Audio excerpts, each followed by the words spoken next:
Morning বন্ধুরা, তোমাদের সবাইকে কেমন আছো? তোমরা সবাই জানিও আমি খুব ভালো রয়েছি। আজকে হচ্ছে সোমবারের সকাল 8:10, কিন্তু আমার সকালটা এখন হয়নি, অনেকক্ষণ হয়েছে। সংসারের সমস্ত কাজ, সকালের রান্না সবটাই সেরেছি। এ দেখো কি রান্না হয়েছে, দেখো এই হচ্ছে সকালের মেনু। মাকে শুধু খেতে দিলাম, আর আমার খাবার, আমার কর্তার খাবার রয়েছে।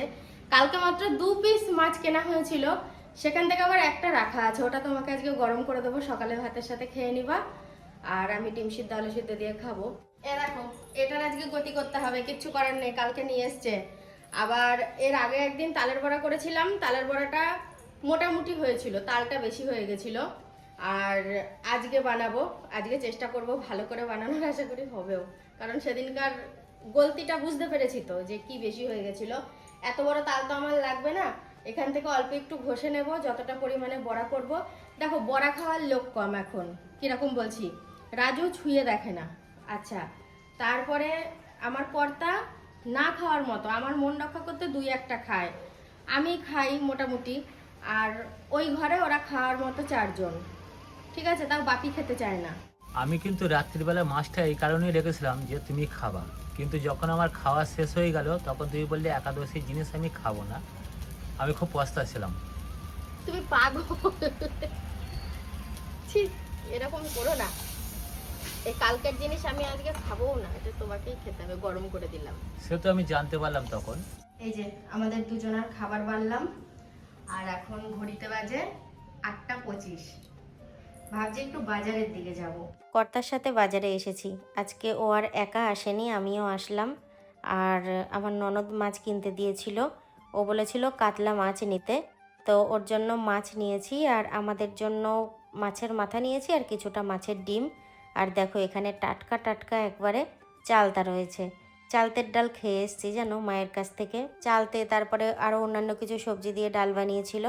আর আমার কর্তা বলে কি, তুমি চালতে খেলে তোমাকে অনেক এনে দেবো, গাছ আছে সেখানে পড়ে থাকে, খায় না অত কেউ। খুব অল্প সময়ের মধ্যে বাজার করে চলে এসেছি। এই যে পেঁয়াজটা বের করলাম, আর কাঁকরোল নিয়েছি। কাঁকরোলের দামটা কম আছে জানো, 250 গ্রাম 10 টাকা নিল, 40 টাকা কেজি। আর মাছের ডিম, মাছের মাথা, এগুলো সব একে একে বের করে নিই কেমন, তারপর মানে যা নিয়ে এসেছি সেগুলো ধুয়ে দেবো, আর তার সাথে ব্যাগটাও ধুয়ে দেবো।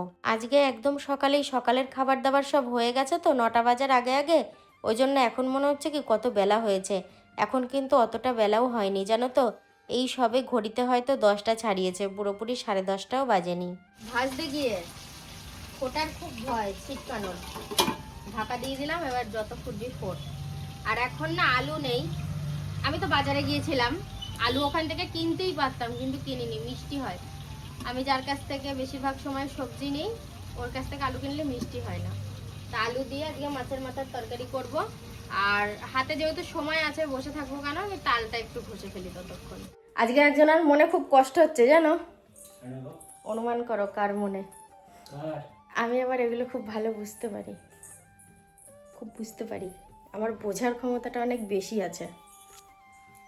বলো। রাজুর একজন খুব ভালোবাসার, খুব কাছের, যাকে আজকালকের মধ্যে অন্য জায়গায় দিয়ে দিতে হচ্ছে, সেই জন্য। বুঝতে পেরেছো? হ্যাঁ হ্যাঁ, নেবে, কিন্তু শোনো, যেই গাড়িটা আজকে প্রায় 4 বছর, 4.5 না, ভাদ্র মাসে কেনা হয়েছিল, বাংলার ভাদ্র আশ্বিন মাসে, পুরো 4 বছর ধরে ধরো যে গাড়িটা চালাচ্ছে, গাড়িটার ভেতরে যদি কলকব্জা একটু খারাপ হয়ে থাকে, ওপরটা দেখে বোঝার উপায় নেই, ও গাড়িটা এতটাই পরিষ্কার করে রাখে, মনে হয় কি যেন পুরো নতুন। এদিকে ব্যাটারি বসে গেছে, আরও কিছু কিছু সমস্যা, যদিও ব্যাটারিটা চেঞ্জ করেছে, কিন্তু ওপরটা দেখে বোঝার উপায় নেই। দিয়ে আজকে দেখলাম গাড়িটা ভালো করে পরিষ্কার করে ধোয়া মোছা করলো। এমনি কাটোয়া কৃষ্ণনগর শোরুমে গিয়েছিল গাড়িটা দেখাতে। দিয়ে ওই ওই গাড়িটা হচ্ছে কি যেন নাম, MT-15 না? হ্যাঁ, কি বলে 15 না 50? এবার ওই গাড়িটা ওই কাল পরশু শোরুমে দিয়ে দেবে, ওই জন্য গাড়িটা একটু ধুয়ে মুছে পরিষ্কার করে দেখছি ওটার গায়ে। যাই হোক, শোনো, এমন একটা জিনিস মায়া জানো তো, আমি গরু পুষে আজও কষ্ট পাই, ছাগল বিক্রি করে দিয়ে বিশাল মন খারাপ, ভোলা যায় না। তারপরে যা কিছু, আর আমাদের যে ওই আগের স্কুটিটা ছিল, সেই স্কুটিটা বেচে দিয়েও আমার আজও মনে পড়ে। মানে পুরোনো জিনিসের প্রতি একটা মায়া থাকবেই। আজকে কিন্তু একটা জিনিস বানিয়েছি, না আমি বলেছি ব্লগে যে জিনিসটা বানাবো তালের বড়া, কিন্তু বানানোর পর কিংবা বানাতে বানাতে তোমাদেরকে শেয়ার করা হয়নি। বড়া আছে ঘরে, পরে দেখাচ্ছি তোমাদেরকে। তোমাদের না দেখিয়ে তো আমি কিছু খাই না, কিছু করি না, কিছু মাখি না, কিছু পড়ি না তোমাদেরকে না দেখিয়ে। এই যে বন্ধুরা তোমরাও দেখে নাও এই MT-50টাকে। MT-50 কি গো, ছাতা দাঁড়াও, নামটা আজকে দেখেই বলবো, গাড়ির গায়ে তো নিশ্চয়ই লেখা থাকবে MT-15।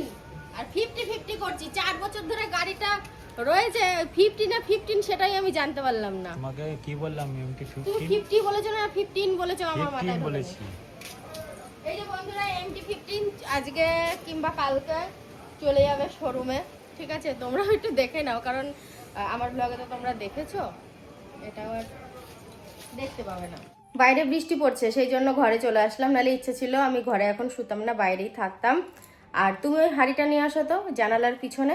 এই যে তালের বড়া রয়েছে, এখানে যে তালের বড়াগুলো রয়েছে এগুলো মাকে কিছুটা দেবো আর বাকিটা আমরা খাবো। আর বেশিরভাগ তালের বড়াটাই আমি দিয়ে দিয়েছি আমার ননদের ঘরে। আর এই যে কি বাজনা বাজাচ্ছে দেখেছো? এই যে এখানে 1 ডেচকি জল নিয়েছি, আমার কর্তার মাথা গরম হয়ে গেছে, তাই ওর মাথায় ঢালবো বলে। আসো জলটা ঢালি। আমার মাথা কখন গরম হলো? উল্টো পাল্টা বলছিলে একটু আগে, সেই জন্য। হাতে ঢালবে বুঝলে বন্ধুরা, দিয়ে আমার নাম হচ্ছে। অ্যালোভেরা গাছটা দেখেছো আবার তাজা হয়েছে। অ্যালোভেরা ডাল নিয়ে গিয়ে তো মাখতে পারো না? আর এই সিঁড়ি ভেঙে উঠে আমার আর শরীরে কুলায় না। কি গো, নামতে হবে না? নামবো তো, কিন্তু আমি একটা জিনিসই ভাবছি যে এখানটা দিয়ে সিঁড়ি হলে আর ওখানটায় একটা থাকার ব্যবস্থা হবে, মানে যতটা জায়গা আছে। হবে। বৃষ্টি পড়ছে বলে জায়গায় জায়গায় শ্যাওলা পড়েছে দেখেছো, এখানে ওই ট্যাঙ্কির কোনায়, আর ওইগুলো দিয়ে ঢাল আছে বলে এই জায়গাগুলো উঁচু বলে এই জায়গার জলটা নেমে গেছে। এদিকেও শ্যাওলা পড়েছে কিন্তু শুকিয়ে গেছে রোদে। জলটা ওদিকে যায় না? ওদিকে যায় যে, যখন ওপরে কাচাকুচি করতাম কি কিছু, ওই দিক দিয়ে জল বেয়ে গলিটা দিয়ে একদম রাস্তায় বেরিয়ে যেত।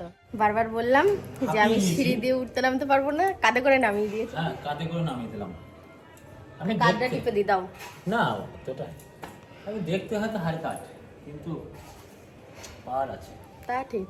যাই হোক বন্ধুরা, কথার মাঝে কাজটাকেও সেরে ফেলি। বিষয়টা হচ্ছে জল আনার কাজটা আমারই আছে। জল এনেই যাবো, খরচই হবে। দিনে কতবার গেলাম? শোনো, ওর মনের রোগ আছে, যেই বোতল অল্প ফুরাবে সেই বোতলের জলও ও ফেলে দিয়ে আবার ভরবে, দেখেছো? হ্যাঁ তাই তো, তাহলে এটাই তো ভালো। চলো। যাকে বেলা বৃষ্টিটা হলো না। না, বৃষ্টিটা হওয়ার কারণে ঠান্ডা হলো একটু। ওই ঠান্ডা হয়েছে সেভাবে হয়নি, আরো বৃষ্টি হতে হতো তবে আরো বেশি ঠান্ডা হতো। বাপের ঠান্ডা ভালো হতো। কি গো, আজকে তো দুপুরবেলা খাওয়া দাওয়ার পরে একবার তোমাকে দেখলাম যে সংসারে কাজ করতে। সংসারের কাজ কি আজ হবে না?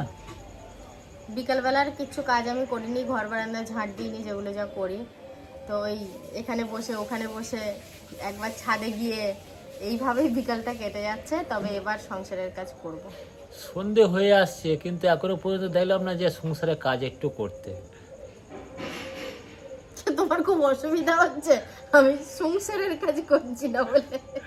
বিষয়টা হচ্ছে ঘর বারান্দাগুলো তো অন্তত একটু ঝাড় দেবে। বাপি, তোমার দাদার খুব সমস্যা হচ্ছে বিকালে আমি ঘর বারান্দা ঝাড় দিইনি বলে। জিজ্ঞাসা করে দেখো তো বিশেষ কেউ আসবে কিনা। আসতেও পারে, বলা যায়। হ্যাঁ, তাহলে ঘর বারান্দা ঝাড় দেওয়ার জন্য তো ব্যস্ত হয়ে পড়েছে কেন? সন্ধে হয়ে গেছে, সন্ধে টন্ধে দেওয়াও হয়ে গেছে, আর বাপি এসে একটু বসলো, গল্প করা হচ্ছে।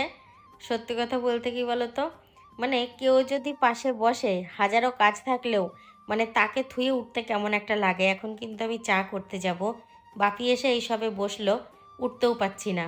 ভাববে দেখো এসে বসলাম আর বৌদি উঠে পালালো। তো তা ভাবতে ভাবতেই দেখি আমার কর্তা হাজির হয়ে গেছে। তো ভাবলাম ঠিক আছে, ওরা দুজন গল্প করবে আর আমি আমার কাজ সারবো। আমার কর্তা এসে দেখো চেয়ার নিয়ে জমিয়ে বসছে, ওই আমরা বাইরে বসে গল্প করছি সেইটা দেখে ওরও বসতে ইচ্ছা করলো। বাপি এসেই বলছে আমার মুখটা পুরো শুকিয়ে গেছে, কদিন কাজ করেছি তো রোদে গরমে, সেই জন্য, আর গরমটাও তো খুব পড়েছে। তা আমি বললাম ভেজানো কিশমিশ খেয়ে নাও, দেখো তোমার মুখটা ঠিক হয়ে যাবে। দেখো 1 গ্লাস লিকার চা নিয়ে এসেছি, তুমিও খাও আমিও খাই। আমি তো গিন্নি খাবো না, তুমি খাও। খাও একটু, অনেকটা চা আছে। না, ঠিক আছে। সব থেকে বড় কথা হচ্ছে আমার গিন্নি যেভাবে সুইচগুলোকে দাবাচ্ছে, সুইচগুলো খুব শিগগিরই কিন্তু খারাপ হয়ে যেতে পারে। ওটা আমার অভ্যেস হয়ে গেছে। এই যে আমার কর্তামশাই এক্ষুনি বাড়িতে আসলো, বাড়িতে এসে এখন বিছানাটা একটু গোছগাছ করছে, রাত্রে ঘুম হবে সেই জন্য। আর এখানে দেখো খাবার বাড়া হয়েছে, ওর জন্য দুধ ভাত আর আমার জন্য ফুলুরি ভাত। লেবু নিয়েছি, লঙ্কা নিয়েছি। আমি বাড়িতে তো অনেকক্ষণ আগে এসেছি, হ্যাঁ মিনিট 15 আগে। তারপর গিন্নি বললো কিনা যে খাওয়ার কিছু নেই, সন্ধ্যেবেলাতেই বলেছিল যদি আমি বুদ্ধি করে নিয়ে আসতাম তাহলে হয়তো এরকম পরিস্থিতিটা হতো না। আরে এটা আমি ভালো খাবো। এখন গেলাম ছোট ফুলুরি পেলাম, 10 টাকার 8টা নিয়ে আসলাম। এখন ওটা গিন্নি তো ভালোবাসে না, তবু অগত্যে খেতে হবে, কিচ্ছু করার নেই। তা বন্ধুরা আজকের মতো ভিডিওটা এখানে শেষ করে দিচ্ছি। সবাই ভালো থেকো, সুস্থ থেকো, দেখা হবে নতুন একটা ভিডিওর সাথে। Tata, good night.